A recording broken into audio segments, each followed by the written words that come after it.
Bien, bonjour. Libérer l'acte d'apprendre. Alors, c'est le titre de l'intitulé de notre table ronde.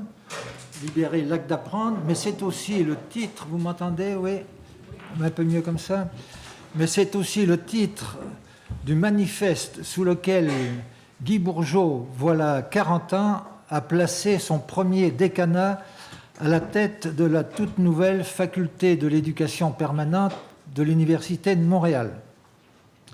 Il l'a fait très officiellement lors d'une rencontre au rectorat et en présence de René Lévesque. Donc ce n'était pas un manifeste sous la table. Cette reprise aujourd'hui est un rappel historique important.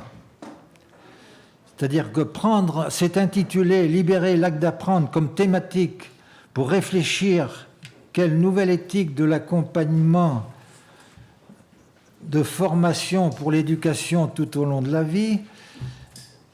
Bon, prendre ça comme thématique de réflexion, c'est une chose, mais l'afficher, voilà 40 ans, comme un manifeste de prise de responsabilité institutionnelle, en est une autre. Et c'est peut-être en partie parce que libérer l'acte d'apprendre a été affiché ainsi comme manifeste, voilà 40 ans, qu'on peut en parler comme thématique aujourd'hui.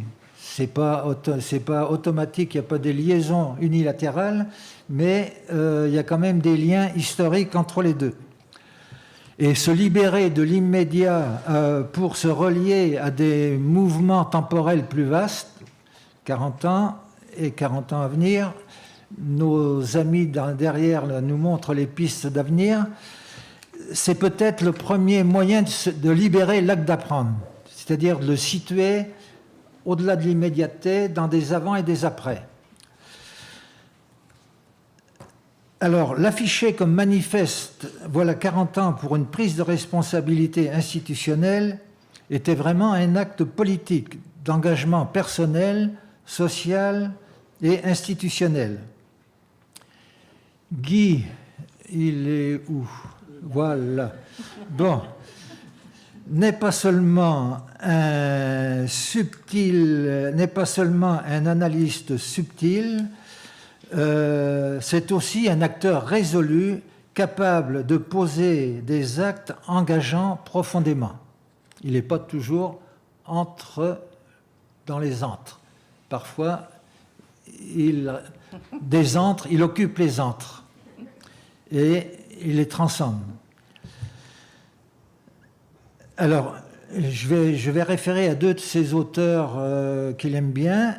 Gérard Mendel n'a pas encore écrit « L'acte est une aventure », du sujet métaphysique au sujet de l'acte de pouvoir. Il l'écrira en 1998.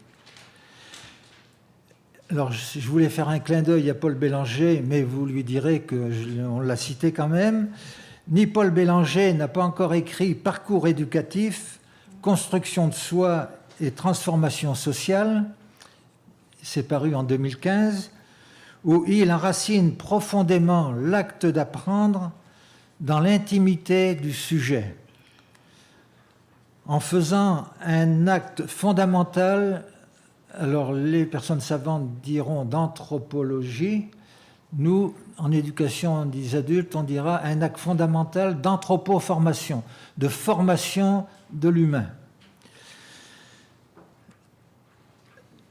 Et j'ai déjà répété devant ma petite fille hier sur l'acte d'apprendre et elle m'a dit « mais c'est la respiration de l'esprit ».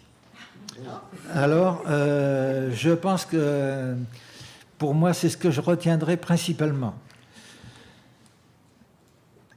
Mais ces auteurs, donc Mendel et puis Paul, s'inscrivent, je pense, et ont déployé depuis la recherche, action, formation intime de Guy, comme adulte, face à la formation d'adultes. Et en ce sens-là, pour nous, anciens de la FEP, la Faculté de l'éducation permanente, ça a été un éclaireur pour apprendre aux frontières du possible. Donc c'est un peu l'intitulé de ma petite présentation rapide, Guy Bourgeot, un éclaireur pour apprendre aux frontières du possible. Alors, c'est principalement sur l'éclairage que ce manifeste nous a apporté pendant ce double décanat que je voudrais rapidement intervenir. Donc, dans mon texte plus long, j'ai développé les actions, les recherches, les interventions qui en ont résulté, pour montrer que ça n'a pas été juste une manifestation, enfin, un manifeste en l'air. Ça a provoqué vraiment toute une mobilisation et une créativité importante. On n'aura pas le temps de le voir ici, mais on en a parlé avec un petit groupe. J'ai construit le test avec un petit groupe d'anciens de la FEP, et à la fin, on a demandé un peu les avis, et il y en a une, Anne Bélanger, notre doyenne en âge, qui nous a dit « Oui, 1978, c'était le temps de tous les possibles. Hein. » Et puis un autre, Pierre Paquette, a dit « Oui, il s'est inquiété sur l'impact que ce manifeste avait pu provoquer sur les autorités académiques. » Et alors Guy a répondu que, à des soupçons sur son inspiration marxiste, Guy aurait répondu qu'il pouvait très bien démontrer que c'était du pur thomisme.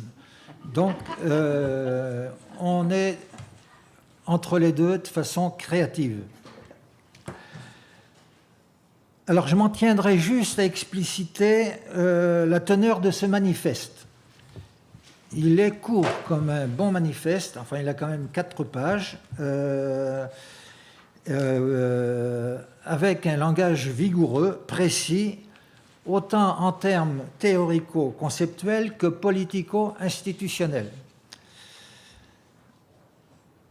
Alors, d'abord, il n'a pas été si facile que ça à retrouver. Plus personne d'entre nous ne l'avait, ni même Guy.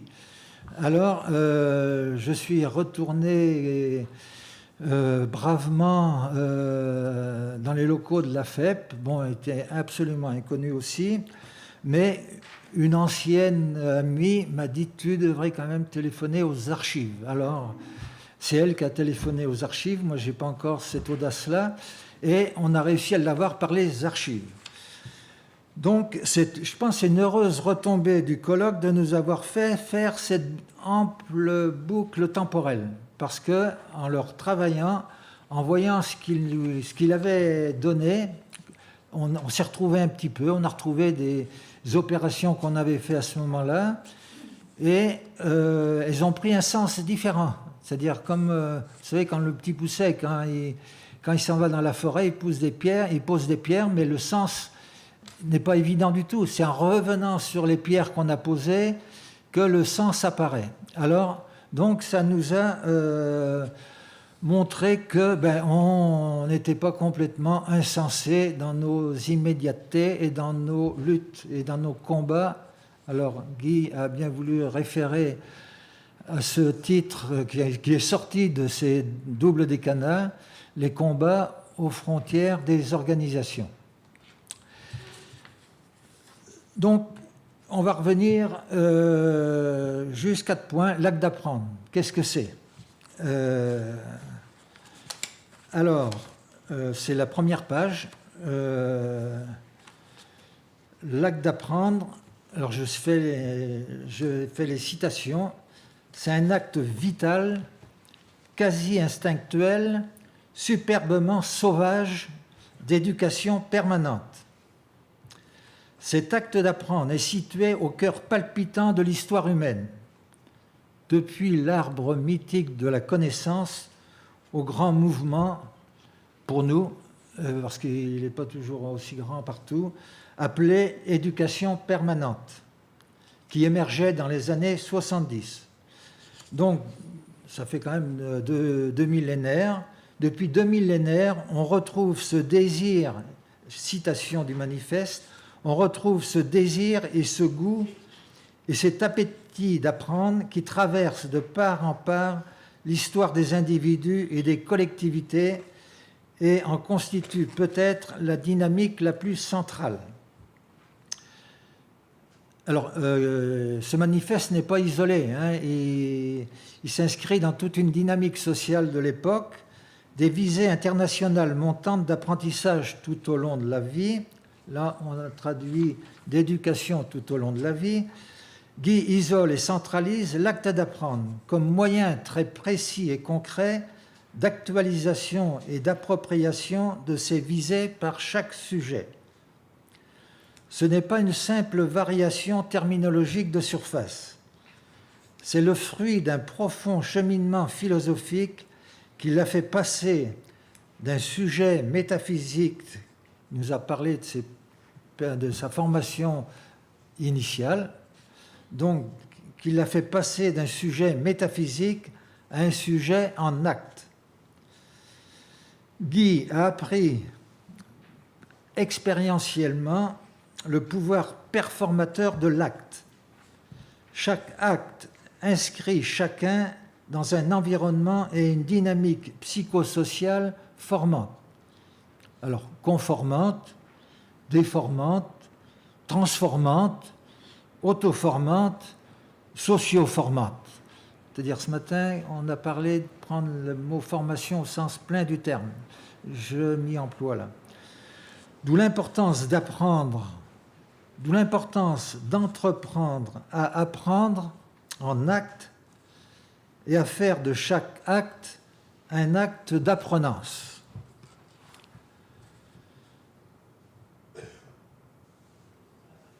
Bon, deuxième page, un acte à libérer. Mais si c'est un acte si fondamental que ça, pourquoi libérer cet acte? Et de qui, de quoi est-il prisonnier? Alors là, je situe tout de suite quand je parle pour la formation des adultes. Hein. C'est un petit secteur, c'est un secteur que je connais pas, que je connais un peu. Donc pour l'éducation scolaire, là, j'y étais à l'école, mais j'ai jamais réfléchi, j'ai jamais été un professionnel. Il existe quand même, je pense, un professionnel de l'éducation initiale. Donc je parle pour la formation des adultes. Tout ça pour introduire la libération de cet acte. Parce que vous allez voir, c'est un peu révolutionnaire. Hein. Je cite, « Nous voulons quant à nous, pour libérer cet acte, briser l'emprise de ces monopoles du savoir qui en ont discipline, spécialité, profession, corporation ou encore, excusez-moi, hein, dans ces lieux, facultés, écoles et départements. Les monopoles du savoir et tous ces hauts lieux cherchent à réfréner le désir et à asservir le sauvage et nécessairement libre acte d'apprendre, en le soumettant aux normes des nouvelles morales issues des corporations et des écoles. Il faut craindre l'étonnante force subversive d'un acte d'apprendre libéré. » Alors ça, je vous dis, c'est juste pour la création d'une petite faculté d'éducation permanente. Hein. La volonté de libération, pour qu'on voulait, c'est-à-dire en éducation des adultes, on voulait à ce moment-là, bon, Freire, Illich, pour les plus vieux, les plus vieilles, et on a cité le rapport à Tévêque. Moi, c'est pour Tévêque que je suis venu au Québec. Hein. Donc, les débuts des opérations d'éducation des adultes, le mot d'ordre était de ne pas scolariser à perpétuité. Donc, d'essayer de trouver autre chose que l'école. Bon, pas par souci, je pense qu'on avait été des bons écoliers. Si on se trouvait là, c'était pas n'était pas forcément propulsé par des inconscients traumatisés, hein, mais tout simplement parce que adultes, bon, on accède à une responsabilité légale de nous-mêmes, en principe. Donc on devient aussi responsable de sa formation, alors que, enfant, adolescent, c'est vrai que les responsables premiers de l'éducation, c'est les parents, les enseignants. Mais il y a un petit passage là, après, qui fait que la situation est peut-être différente. La volonté de libération est donc énoncée de façon précise, directe, frontale, presque brutale. Briser l'emprise des monopoles du savoir.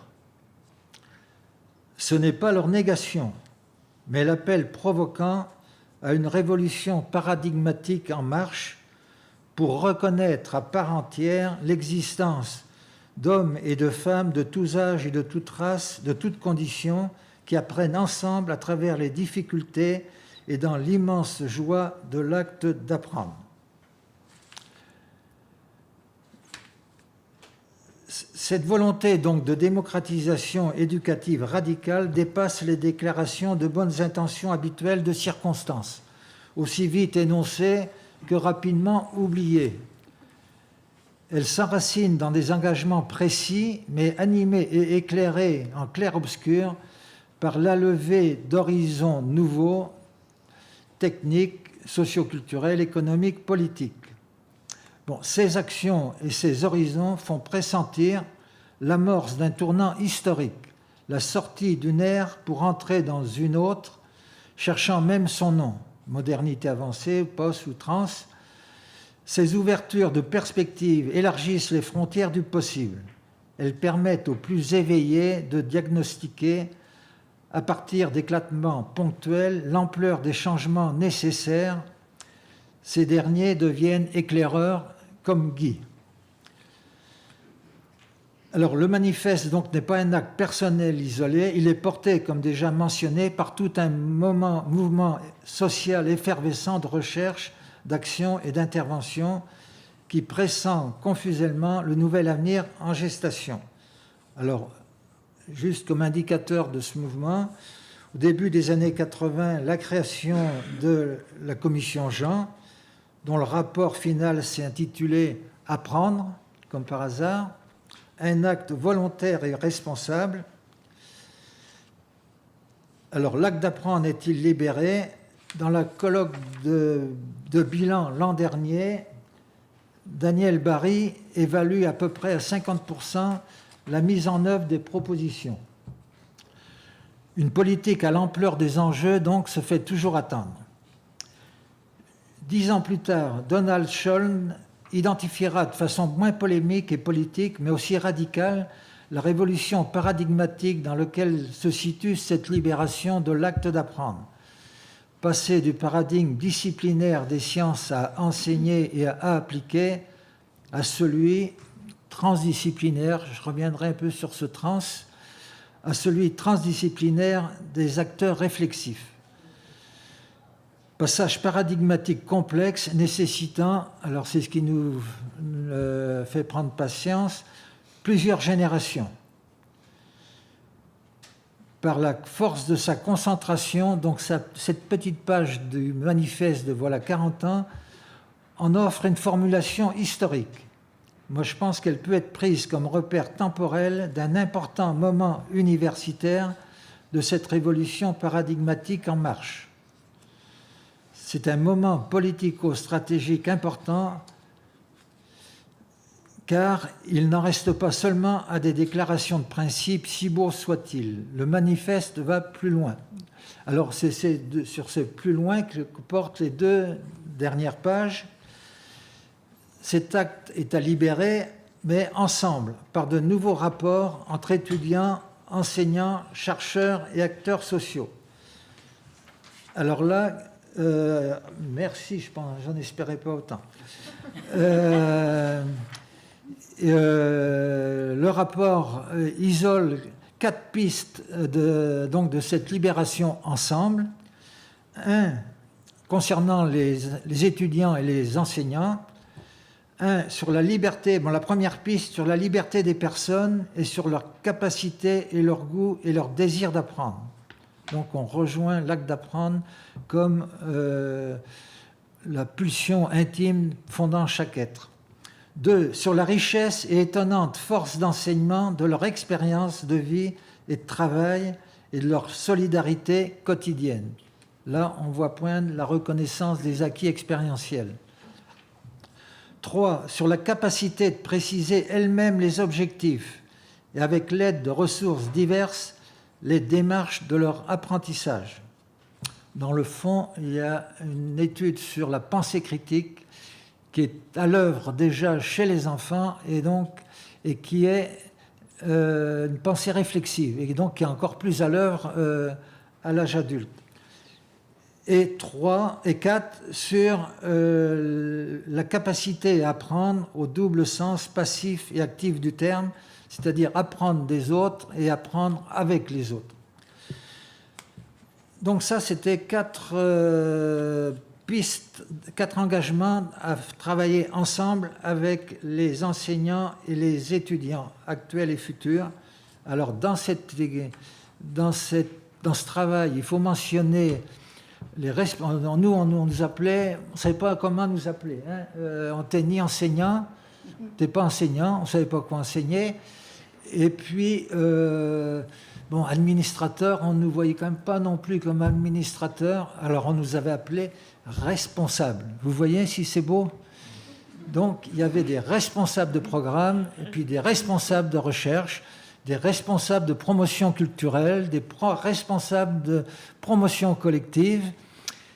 Et on a même créé, à un moment donné, on voulait comment dire, avoir une place au soleil, parce qu'on héritait des cours du soir.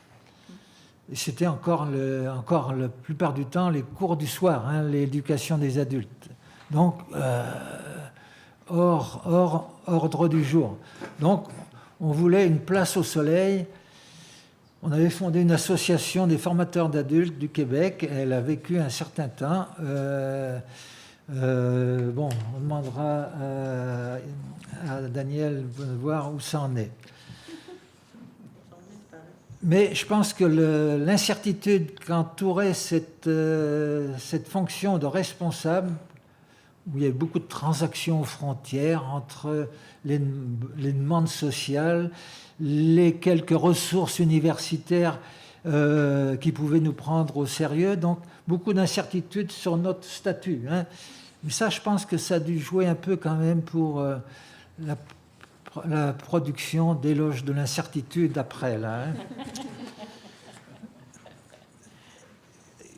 Dans le manifeste, Guy ne s'oublie pas comme responsable, justement.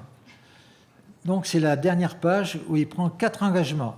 Revenant finalement nous-mêmes, Guy Bourgeot, nous reconnaissons avoir porté ce rêve de l'éducation permanente depuis quelques années déjà, sans en avoir pleinement réalisé, loin de là, le projet.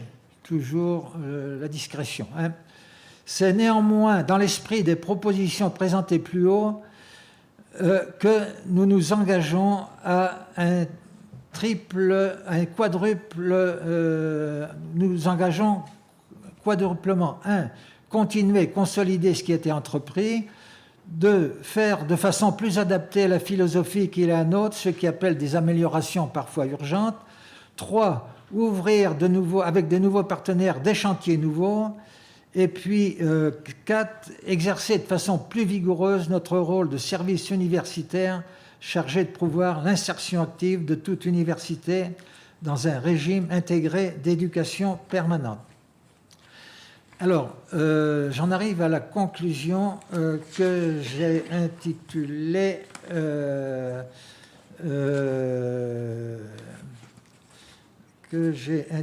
« Libérer l'acte d'apprendre », donc une révolution paradigmatique en marche, qui prendra des générations. Et c'est important de penser à long terme, si on veut garder espoir. Donc, je rappellerai juste quand même un élément important de cette avancée. Actuellement, on parle de société apprenante, d'organisation apprenante, et puis même d'apprenant. Hein. Donc le terme d'apprentissage et d'apprenance est passé dans le langage courant. Et ce n'est pas rien. La terminologie est parfois difficile à changer. Là où je voudrais terminer, c'est juste sur la profonde épistémologie qui est en recherche. Tout ça n'aurait pas pu avoir lieu s'il n'y avait pas une réflexion épistémologique, pas seulement interdisciplinaire, mais je dirais transdisciplinaire, à travers et au-delà des inters. Et là, je rappellerai un des héros de ces approches transdisciplinaires pour travailler la complexité des incertitudes soulevées. Hein. C'est Edgar Morin. Alors, il a produit un ouvrage qui s'appelle « Éduquer pour l'ère planétaire ». Éduquer pour l'ère planétaire, c'est un peu dans notre comment accompagner pour l'éducation tout au long de la vie. Là. Et il a sous-intitulé cette appellation-là par « La pensée complexe comme méthode d'apprentissage dans l'erreur et l'incertitude humaine ». Donc, vous voyez, on revoit des concepts nouveaux s'emboîter. Hein, apprentissage dans l'incertitude humaine, transdisciplinarité. Alors, un des piliers de cette méthode, il y en a trois principalement, est le principe dialogique, qui veut actualiser et démocratiser l'ancestrale dialectique. On n'y a pas référé, mais quand même dans les... Où là, il y a quand même dans cette tension entre des pôles, on peut reconnaître de la dialectique. Hein. Donc l'ancestrale dialectique, en faisant ressortir entre autres le pouvoir performateur du dialogue. Alors les dialogues de Guy Bourgeot incarnent pour moi, et ça je vais m'impliquer un peu plus personnellement, incarnent pour moi ce pouvoir performateur du dialogue, dialectique, dialogique. Ce préfixe qui reconnaît à la fois la dualité, l'altérité, il l'utilise pour une communication formative de sens possible. Juste un petit souvenir personnel. Quand je rencontrais Guy dans un couloir de la FEP, j'avais l'impression qu'il n'avait qu'à me rencontrer, que cela à faire, alors qu'on savait qu'il y avait quand même pas mal de boulot. Hein. Et face à lui, des possibles surgissaient. On existait. Et c'est là, Guy Bourgeot, éclaireur dialogique et dialectique, pour apprendre de l'incertitude grâce au dialogue. Merci Guy.